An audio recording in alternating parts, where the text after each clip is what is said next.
मानगोनां मासिगिरि मैयानिफ्राय दिनैसिम साननैनि हाबाफारि लानानै भारतनि संबिधाननि 75 बोसोर जे दावबायनाय थासारि बेखौ लानानै सावरायनाया सोलिगासिनो दङ। बेवहाय बाहागो लानो आंखौ खाबु होनायनि थाखाय आं मानगोनां नोंथांनिसिम साबायखर बावो। मानगोनां चेयारमेन नोंथां,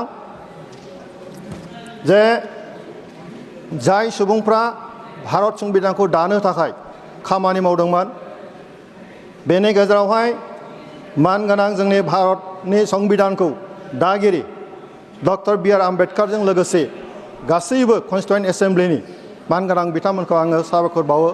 बिथांमोननो आङो आंनि बावनायखौ आङो फोरमायहरो।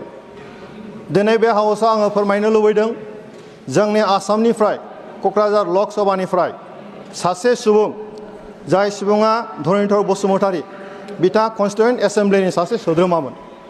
बिथांखौ कन्स्टिटिउसन दाफुंनायनि थाखाय खामानि मावनो जोंनो खाबु होनाय जादोंमोन आरो बिनि थाखाय आं खोब गोग्गानाय मोनदों। मानगोनां हाउस, जे 75 बोसोर बैसोआवहाय दिनै जायफोर सरकार सालायदों, बेवहाय मोननै मेजर राजनिति हान्जाया खामानि मावदों।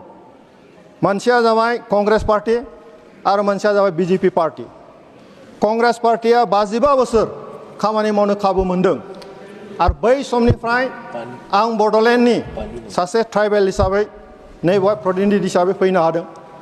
जोङो बर' माहारिया 50 बोसोरसो जोंनि संबिजिरनि मोन्थायखौ लानानै संग्राम खालामदोंमोन आरो बै समावहाय भारतनि दैदेनगिरिफोरनो, कंग्रेसनि दैदेनगिरिफोरनो मानगोनां सोरगोयारि मुस्रिमा इन्दिरा गान्धीनिफ्राय लानानै डक्टर मनमोहन सिंहनि बे समसिमाव जोङो गोबां जों मेम'रेन्डाम होदोंमोन, नाथाय कंग्रेसनि समाव जों समाधान मोनाखै।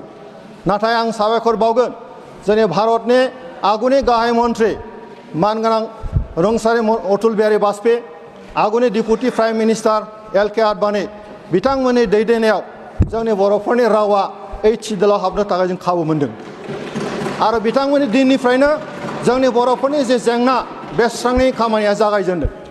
2003 मायथाइयाव एल.के. आडवाणी बिथांनि दैदेननायाव गिबि खेबनि थाखाय 6 सिडुलनि सिङावहाय जोंनि बर'फोरनि जेंनाखौ सुफुंनो थाखाय बेवहाय एकर्ड खालामनाय जादों। बिनि अनगायैबो आरोबाव फैयै फैयै 2020 मायथाइयाव आरोबाव जोंनि दिनैनि आथिखालनि गाहाय मन्त्रि नरेन्द्र मदिनि बिथांनि दैदेननाय आरो अमित शाह बिथांनि नखर मन्त्रि अमित शाह बिथांनि दैदेननायाव आरोबाव खनसे 2020 मायथाइयाव मोनसे बड' एकर्ड जादों। बे बड' एकर्डनि गेजेरजों बर'फोरनि जेंनाया दिनै जोबनायनि लामायावहाय।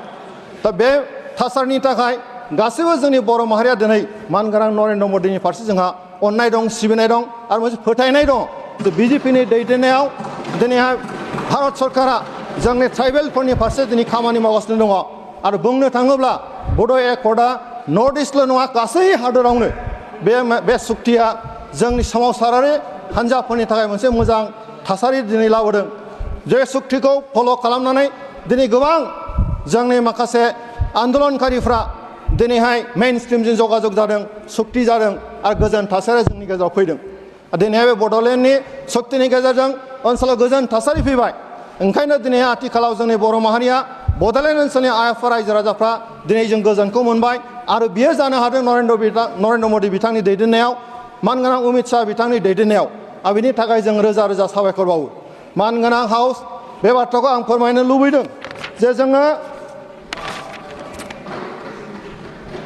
गोबां सम आन्दलनजों जोङो फैनाय मोनसे हारि। जोंनि राजखान्थि मोन्थाय, जोंनि सोलोंथाइ मोन्थाय, जोंनि राजखान्थिनि मोन्थायखौ लानानै जों आन्दलन खालामबोदोंमोन। नाथाय बे आन्दलनखौ जोंनि थांनाय समनि कंग्रेस सरकारा खुनुदिन गोसो होआखैमोन, सुस्रांनायनि खामानि मावाखैमोन। नाथाय दिनैहाय दिनै भारतनि दैदेनगिरि, सासे गोग्गो दैदेनगिरि मानगोनां नरेन्द्र मदि बिथांनि दैदेननायाव जोंनि बर'फोरनि जेंनाया दिनैहाय फारफा दिनै जोबनायनि लामायाव आरो जों बेखौ गोजोननाय जों फोरमायदों। दा बेनिखायनो बे बुब्लियावहाय आङो मोनसे बाथ्राखौ खावलायनो लुबैदों।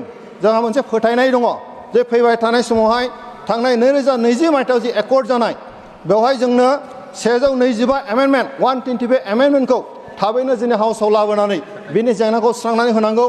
आरो मोनसे जोंना बे एकर्डनि गेजेरजों जोंनो खोथा होनाय दङमोन जे कार्बि आंलंनि बर'फोरखौ एसटि हिल्स मोनसे स्टेटास होनायनि बाथ्रा बेखौबो पार्लियामेन्टआव थाबैनो एमेन्डमेन्ट लाबोनानै बे जेंनाखौबो फोजोबगोन होननानै आङो दा माने हास्थायदों। दा बेनिखायनो बे गासै थासारिखौ जों गासै बे ओनसोलनि रायजो राजाफ्रा मोनसे मिजिं दङ जे फैबाय थानाय समाव जोंनि मानगोनां नरेन्द्र मोदी बिथांनि दैदेननायाव जोंनि मानगोनां नखर मन्त्रि अमित शाह बिथांनि दैदेननायाव बे जोंनि गासैबो थासारियाव जोंनि बे जेंनाया थाबैनो जोबगोन होनना फोथायनाय दङ। आरो बेखिनिखौनो बाथ्राखौ बुंनानै आंनि बुंनायखौ आं बेनो फोजोबबाय। गोजोन्थों।